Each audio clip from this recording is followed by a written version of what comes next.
Hello student, this is Shalu. Today we are going to start our first chapter of geography. The chapter name is our environment. Let us now read this chapter. Environment. The environment refers to the surrounding in which an organism exists. It is derived from the French word environner which means to surround. यहाँ पर हम देख सकते हैं student environment मतलब होता है environment मतलब यहाँ देख सकते हैं the environment refers to the surrounding. Environment का मतलब होता है सराउंडिंग्स मतलब हमारे चारों ओर का वातावरण जो होता है उसको हम क्या बोल सकते हैं इन्वायरमेंट, जिसमें ऑर्गेनिज्म जो रहते हैं वो एग्जिस्ट करते हैं मतलब ऐसा प्लेस जो हमारे चारों ओर का जो प्लेस होता है जहाँ पर जो ऑर्गेनिज्म है वो वहाँ पर एग्जिस्ट करते हैं, वहाँ पर रहते हैं या ऑर्गेनिज्म पाए जाते हैं, उसको हम इन्वायरमेंट बोलते हैं। उस पूरे एरिया को, उस पूरे वातावरण को, सराउंडिंग्स को हम बोलते हैं environment. It is derived from the French word. ये जो है वो फ्रांस एक कंट्री है और फ्रांस में जो लैंग्वेज चलता है उस लैंग्वेज का नाम है फ्रेंच। उस फ्रेंच लैंग्वेज से एक वर्ड है जिसका नाम है इन्वायरनर। उस वर्ड से ये इन्वायरमेंट शब्द जो है वो बना हुआ है और इस इन्वायरनर वर्ड्स का जो मतलब होता है उसका मतलब होता है सराउंड्स। सराउंड्स मतलब होता है चारों ओर।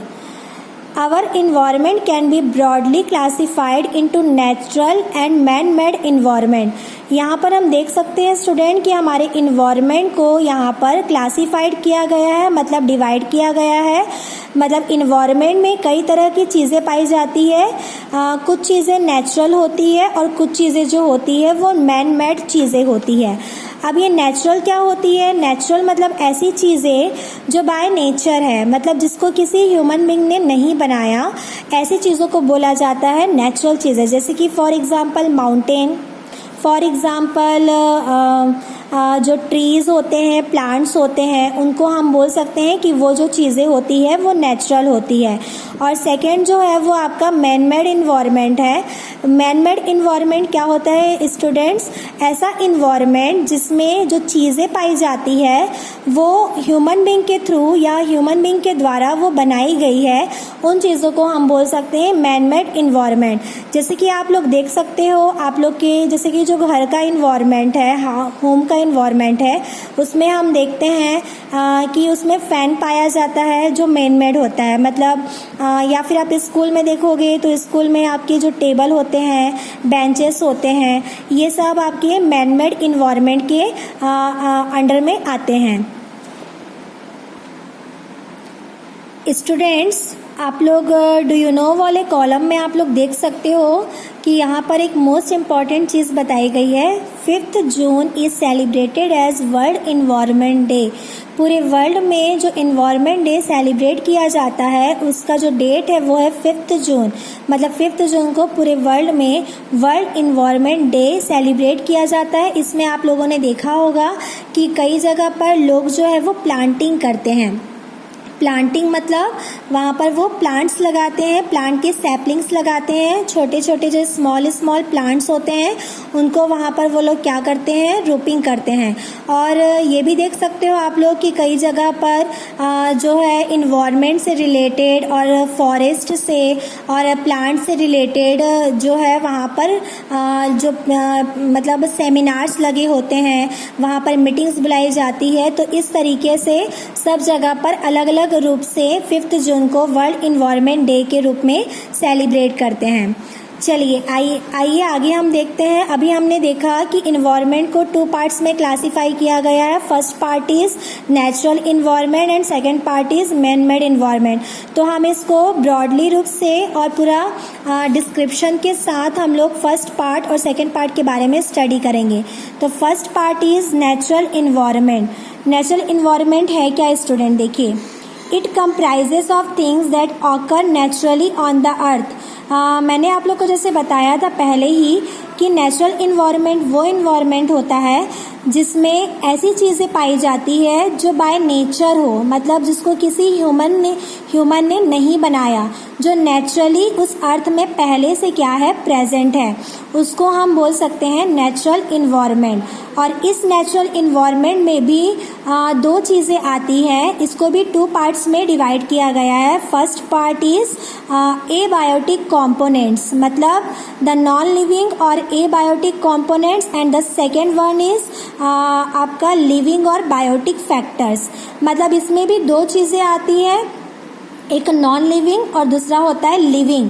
नॉन लिविंग का मतलब होता है क्लास जिसमें लाइफ नहीं होता, जिसमें जीवन नहीं होता, जिसमें सांसें नहीं चलती, उसको हम बोल सकते हैं नॉन लिविंग और एबायोटिक कंपोनेंट्स। यहाँ पर हम देख सकते हैं स्टूडेंट्स कि नेचर में भी ऐसी कई चीज़ें हैं जिसमें सांसें या जीवन नहीं पाई जाती, जैसे कि क्लाइमेटिक फैक्टर्स, मतलब जो क्लाइमेट से जुड़ा होता है या क्लाइमेट से रिलेटेड होता है, जैसे कि solar radiation, temperature, wind, water current and rainfall. यहाँ पर आप देख सकते हो क्लाइमेट में जैसे कि आपका सोलार रेडिएशन, मतलब जो सूर्य की किरणें होती है, उसमें आपका लाइफ नहीं पाया जाता, लेकिन वो नेचर होता है, बाय नेचर, उसको किसी ह्यूमन बीइंग ने नहीं बनाया। टेम्परेचर जो होता है, मतलब कभी हमको गर्मी लगती है, कभी हमको ठंडी लगती है, मतलब कभी जो है टेम्परेचर अप होता है, कभी टेम्परेचर डाउन होता है, तो इसमें भी लाइफ नहीं पाया जाता, ये भी बाय नेचर होता है। विंड मतलब जो हवा होती है, फ्लो करती है, वो भी बाय नेचर है, लेकिन उसमें लाइफ नहीं पाया जाता। वाटर करेंट मतलब जो पानी का जो बहाव होता है, ये पानी जो बहता पानी होता है, वो भी मतलब जो वाटर होता है उसमें भी लाइफ नहीं पाया जाता, लेकिन वो बाय नेचर होते हैं, उसको किसी ह्यूमन बीइंग ने नहीं बनाया। और रेनफॉल, ये सब आपके क्लाइमेटिक फैक्टर है। और भी ऐसे कई चीज़ें हैं यहाँ पर हम देख सकते हैं जो बाय नेचर तो है, मतलब वो जो नेचुरल इन्वायरमेंट के अंदर में आते हैं, लेकिन उसमें लाइफ नहीं पाया जाता, तो वो एबायोटिक कंपोनेंट्स भी हैं।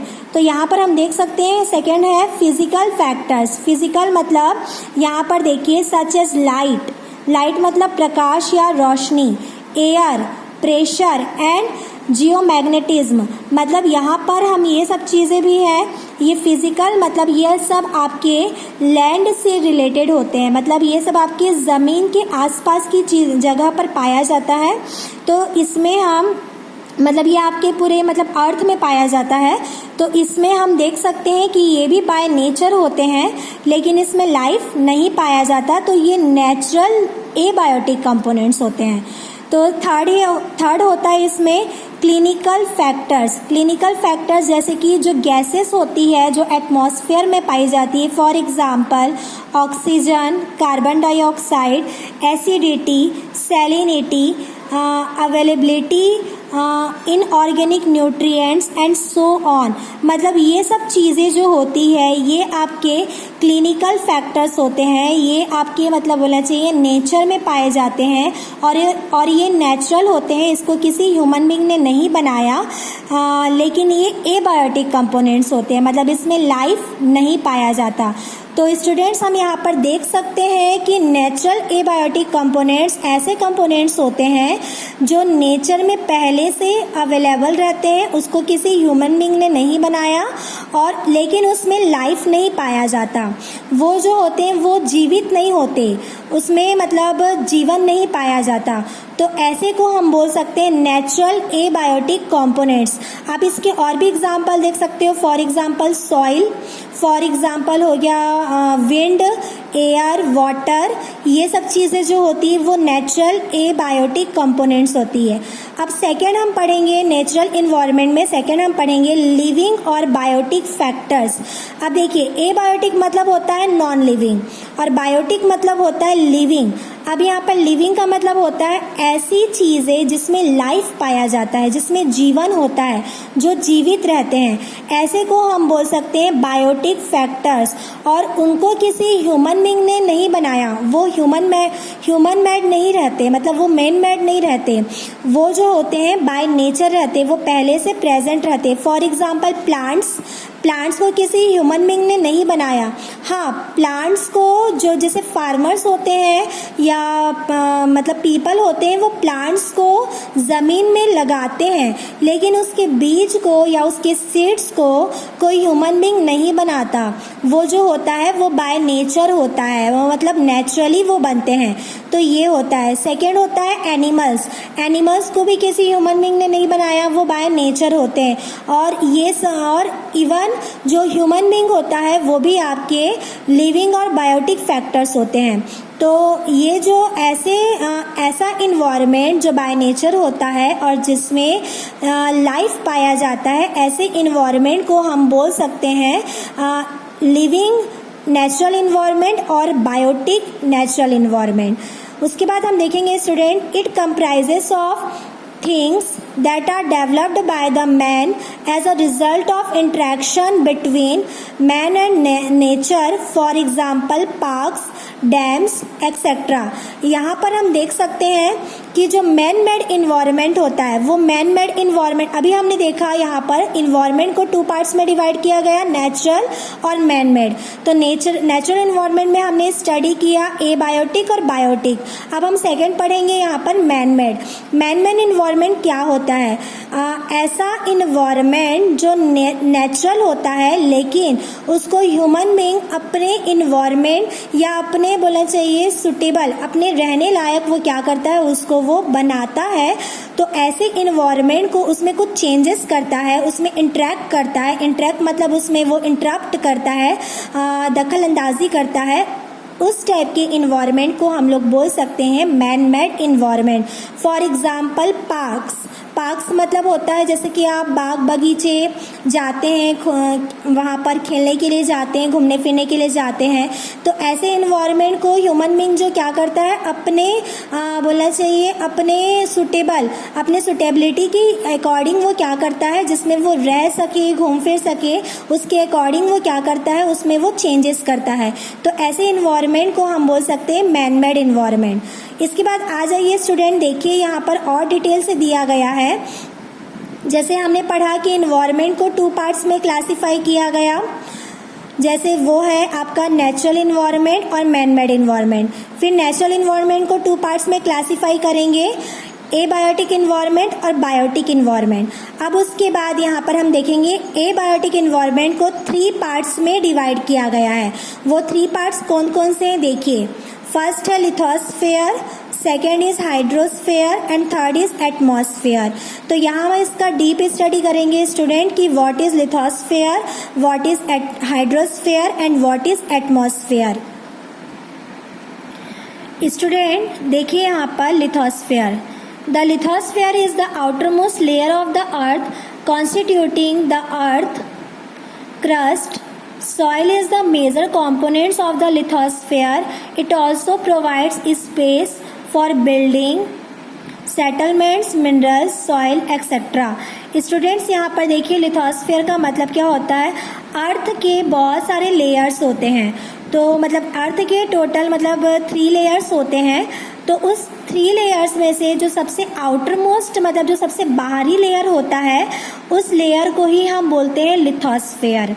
लिथोस्फेयर मतलब अब इसको जैसे जनरल लैंग्वेज में जैसे हम बोलेंगे समझाने के तौर पर, तो यहाँ पर हम बोल सकते हैं कि वो सरफेस, अर्थ का वो सरफेस जिस पर हम चलते हैं, जिस पर हम घर बनाते हैं, जिस पर हम क्रॉप्स ग्रो करते हैं, ऐसे आउटर मोस्ट लेयर को, उसी पार्ट्स को बोलेंगे हम lithosphere.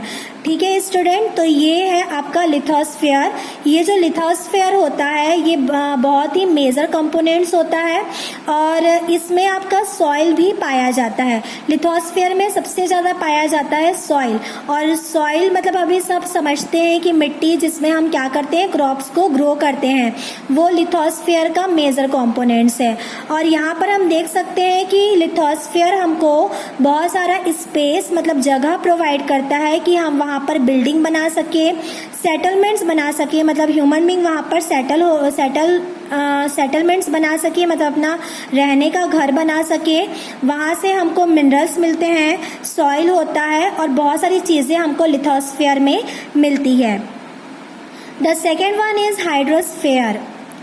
All types of water resources, namely the oceans, seas, rivers, lakes, ponds, polar ice caps, streams, glaciers, groundwater and water vapor are collectively known as the hydrosphere.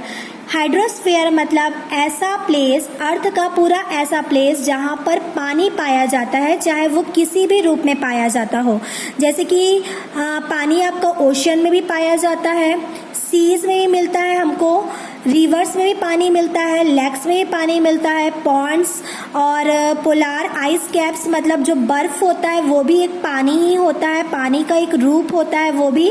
और जब वो melt होता है, जो आइस होता है वो मेल्ट होता है तो वो भी वाटर के रूप में ही आता है। स्ट्रीम्स होते हैं मतलब नदियाँ होती हैं, जो ग्लेशियर्स होते हैं और जितने भी, जैसे कि ग्लेशियर्स मतलब जो रिवर्स होता है जो बर्फ के रूप में जम जाता है, लेकिन जब वो मेल्ट होता है तो वो क्या बनता है, वो एट लास्ट में वो वाटर ही बनता है। तो ये सब जो होते हैं ये सब आपके, चाहे वो ग्राउंड वाटर हो मतलब वो ज़मीन के अंदर का ही पानी क्यों ना हो, या फिर वो वाटर वेपर हो, वाटर वेपर मतलब भाप। लेकिन जब वाटर वेपर जो होता है, आप लोग वाटर साइकिल में पढ़े होंगे कि वाटर वेपर जो है जो भाप होता है, फिर वो आगे जब कंप्रेस होता है, ठंडा होता है, तो वो आगे चलकर फिर वो किस में बनता है, रेनफॉल के रूप में हमारे अर्थ में क्या होता है वो आता है। तो एट लास्ट में सब जो है वो वाटर के सोर्सेस ही है।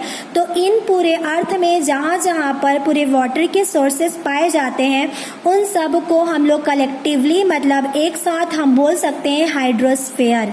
मतलब वो पूरा जो एरिया होता है, वो पूरे एरिया को जहाँ जहाँ पर पानी मिलता है उस पूरे एरिया को हम लोग हाइड्रोस्फीयर बोलते हैं क्लास। थर्ड होता है द हाइड्रोस्फीयर इज इसमें आगे देखेंगे हम, the hydrosphere is an important part of the earth surface. हाँ, हाइड्रोस्फीयर जो होता है वो हमारे पूरे अर्थ का बहुत ही इम्पॉर्टेंट पार्ट है।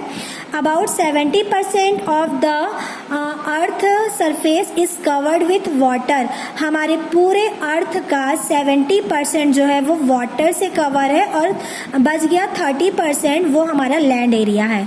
तो अर्थ में हम देख सकते हैं कि लैंड से ज़्यादा क्या है स्टूडेंट्स, वाटर। इसलिए वाटर जो है मतलब जो हाइड्रोस्फीयर है वो हमारे अर्थ का बहुत ही इम्पॉर्टेंट पार्ट है।